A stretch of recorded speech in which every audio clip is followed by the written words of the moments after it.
Friends, ఎలా ఉన్నారు? ఈరోజు వచ్చేసి మీకు చెప్పబోయే టాపిక్ సిఎస్వి నుండి ఆటోక్యాడ్లోకి ఎలా కన్వర్ట్ చేయాలనేది. మనం చాలా వరకు చూస్తామండి, ఎక్సెల్ నుంచి ఆటోక్యాడ్కి కన్వర్ట్ చేయడం. చాలామంది ఫార్ములాస్ వేస్తారు లేదా డైరెక్ట్గా కాపీ చేస్తూ ఉంటారు. ఇప్పుడు అలా కాకుండా మనం సాఫ్ట్వేర్ నుండి మనం ఆటోక్యాడ్లోకి ఎక్స్పోర్ట్ చేయడము తెలుసుకుందాం. రండి, ఆటోక్యాడ్ ఓపెన్ చేయాలి. ఆటోక్యాడ్ ఓపెన్ అయిన తర్వాత దీన్ని మినిమైజ్ చేసుకోవాలి. దాని తర్వాత మనకి సపరేట్ సాఫ్ట్వేర్ ఉందండి, సిఎస్వి టు క్యాడ్ 5.11. ఇది వచ్చేసి 1 MB మనకి ఉంటుంది. ఇది ఓపెన్ చేయగానే మనకి రన్ అని అడుగుతుంది. రన్ అని కొట్టిన తర్వాత మనకి సిఎస్వి టు క్యాడ్ అనేది మనకి హైలైట్ అవుతుంది. దీని తర్వాత ఫైల్, మనం ఏదైనా ఫైల్ చూజ్ చేసుకోవాలనుకుంటే బ్రౌజ్ అని కొడతాము. తర్వాత ఇక్కడ చూడండి, నార్తింగ్ ఈస్టింగ్ అని ఉంది. మనకు కావాల్సింది ఈస్టింగ్ నార్తింగ్, ఓకేనా. అప్పుడు point ID, easting, northing, elevation and detail, మనం ఏదైతే కోడింగ్ ఇస్తామో ఆ డీటెయిల్ అనమాట. దాని తర్వాత మనకి ఇంకా చాలా టూల్స్ ఉన్నవి. జిఎస్ఐ టు సిఎస్వి అలా కన్వర్ట్ చేసుకోవచ్చు. ఆ ఫార్మేట్ కన్వర్టర్ ఉంటుంది. జిఎస్ఐ టు సిఎస్వి ఫార్మేట్ ఇది వచ్చేసండి మనకి జిఎస్ఐ ఫార్మేట్ ఏదైనా ఉన్నా దాని నుంచి సిఎస్వి కన్వర్ట్ చేసుకోవచ్చు. సిఎస్వి నుంచి మనకి జిఎస్ఐ అంటే మనకి ఇన్స్ట్రుమెంట్లోకి అప్లోడ్ చేయడానికి, డౌన్లోడ్ చేయడానికి యూజ్ అవుతుంది. చూద్దాం మనకి ఒకసారి. ఇది వచ్చేసి GSI to CSV browse file. మన దగ్గర జిఎస్ఐ ఫైల్ ఉంటుంది కదా, అది లోడ్ చేయాలి. దీని తర్వాత మనకి ఇటుపక్క సిఎస్వి అని ఉంది, ఈ పక్క జిఎస్ఐ అని ఉంది. దీనికి కన్వర్ట్ అనమాట.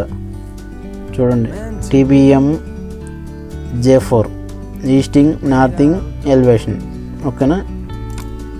ఇలాగ మనకి ఎన్నైతే పాయింట్స్ ఉన్నాయో అన్ని పాయింట్స్ మనకు వస్తుంది. చూడండి, ఓకేనా. దీన్ని మనం వచ్చేసి సేవ్ చేసుకోవచ్చు, సేవ్ యాజ్ సిఎస్వి, ఓకేనా. దీనిలో వచ్చేసి మనం అలా లెవెల్స్ ఉన్నాయి కాబట్టి లెవెల్స్ 2, ఓకేనా. సేవ్ తర్వాత దీన్ని క్లోజ్ చేసుకోవచ్చు. తర్వాత ఎక్స్పోర్ట్ ఆటోక్యాడ్ కోఆర్డినేట్స్ అంటే మనకి క్యాడ్ నుంచి డైరెక్ట్గా పాయింట్స్ ఎక్స్పోర్ట్ అవుతుంది ఎక్సెల్లో. దీని తర్వాత right bearing distance on CAD drawing. మనకి ఏదైతే క్యాడ్ డ్రాయింగ్లో మనకి బేరింగ్ డిస్టెన్స్ కావాలనుకుంటామో ఆ బేరింగ్ డిస్టెన్స్ మనకి అక్కడే చూపిస్తుందండి. తర్వాత ఎక్సెల్ టూల్, ఈ ఎక్సెల్ టూల్తో మనకేం పని లేదండి. ఎందుకంటే ఈ ఎక్సెల్ టూల్ వచ్చేసి మనకి ఇక్కడ ఏదైతే మనం వాల్యూస్ ఇస్తామో అవే టూల్స్లో వస్తాయి. దాని తర్వాత మేక్ మల్టీ లేయర్స్ అని ఉంది కదా, ఇవి మేక్ మల్టీ లేయర్స్ అంటే మనకి ఒక్కొక్క లేయరు కలర్ పెట్టుకోవచ్చు. పాయింట్స్కి వచ్చేసి మనకి ఆ రెడ్ కలర్ పెట్టుకోవచ్చు, ఐడి టెక్స్ట్కి ఒక వేరే కలర్ పెట్టవచ్చు. అలాగా నెంబర్ ఆఫ్ కలర్స్ మనం పెట్టుకోవచ్చు అనమాట లేయర్ వైజ్గా. దాని తర్వాత మనకి టెక్స్ట్ హైట్ వచ్చేసి 0.3 అయినా రిఫర్ చేయొచ్చు, 0.25 అయినా రిఫర్ చేయొచ్చు. మనం వచ్చేసి 0.3 రిఫర్ చేద్దాం, టెక్స్ట్ హైట్ అనమాట. దాని తర్వాత టెక్స్ట్ ఆఫ్సెట్ ఫ్రమ్ పాయింట్, ఓకేనా.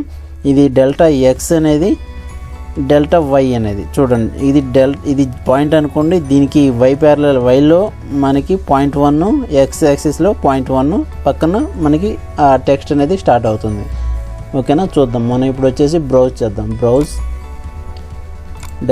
డెస్క్టాప్ లెవెల్స్, ఓకేనా. ఓపెన్. చూడండి, మనకి పాయింట్ ఐడి ఇవి కొంచెం తక్కువ చేసుకుందాం.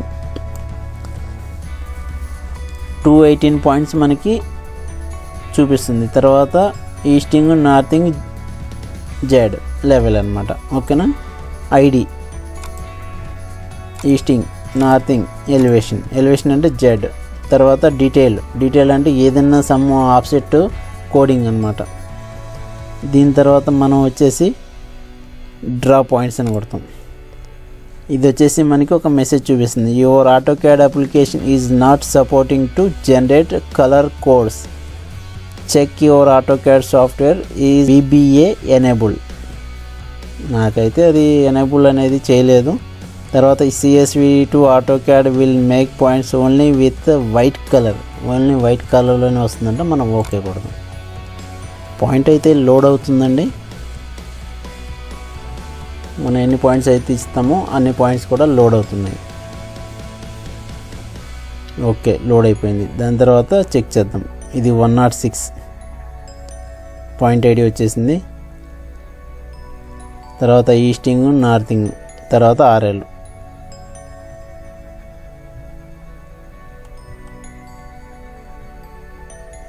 ఇక్కడ ఓవర్లాప్ అయింది, ప్రాబ్లం లేదు మనకి.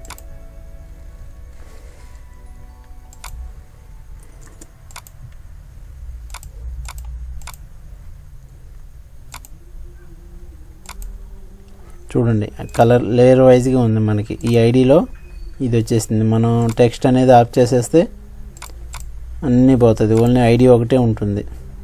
చూసారా ఐడి. తర్వాత మనం వచ్చేసి పాయింట్స్ కనిపిస్తలేదు కాబట్టి ఫార్మేట్లోకి వెళ్ళి పాయింట్ స్టైల్లోకి, తర్వాత మనం ఈ పాయింట్ కానీ ఈ పాయింట్ కానీ మీకు ఏదైతే బాగుంటుందో ఆ పాయింట్ ప్రకారం వెళ్ళొచ్చు. నాకైతే ఇది బాగుంటుంది కాబట్టి ఇది వచ్చేసి 1 మీటర్. తర్వాత రివలెంట్ స్క్రీన్ అని ఉంది, మనకి ఎట్లయితే ఈ స్క్రీన్ ప్రకారం వస్తుంది అనమాట. ఓకేనా, ఇవి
పాయింట్, ఇది 2వ పాయింట్, ఇది 3వ పాయింట్, ఇది 3వ పాయింట్ అనమాట. ఈ టూల్ అనేది మనకి ఎప్పుడు యూజ్ అవుతుందంటే ఏదైనా మనం కోఆర్డినేట్స్ కానీ తీసుకోవాలనుకుంటే దానికి యూజ్ అవుతుందండి. Export AutoCAD coordinate automatic numbering కూడా వస్తుంది. ఓకేనా, మనం ఏదైతే పాయింట్ మీద క్లిక్ చేసుకుంటూ పోతామో ఆటోమేటిక్గా నెంబరింగ్ కూడా వస్తుంది. తర్వాత right bearing distance on CAD drawing, bearing distance అనమాట. Okay, pick point 1 2 text height మార్చేద్దాం, 1 పెడదాం. పిక్ పాయింట్ 18 ప్లస్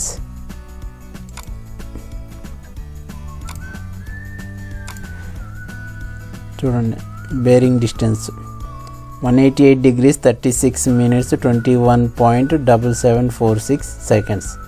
తర్వాత 4.6665 ఉంది డిస్టెన్స్. ఓకేనా, మనం డిస్టెన్స్ చెక్ చేద్దాం. DAL ఎంటర్ 4.665 ఉంది.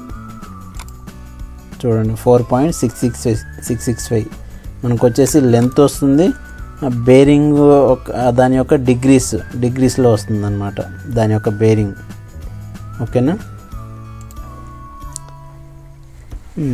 ఇదండి మనం చేయొచ్చు. థ్యాంక్ యూ అండి. Thank you for watching. Please subscribe my channel Balaji creations Telugu and watch videos. Thank you.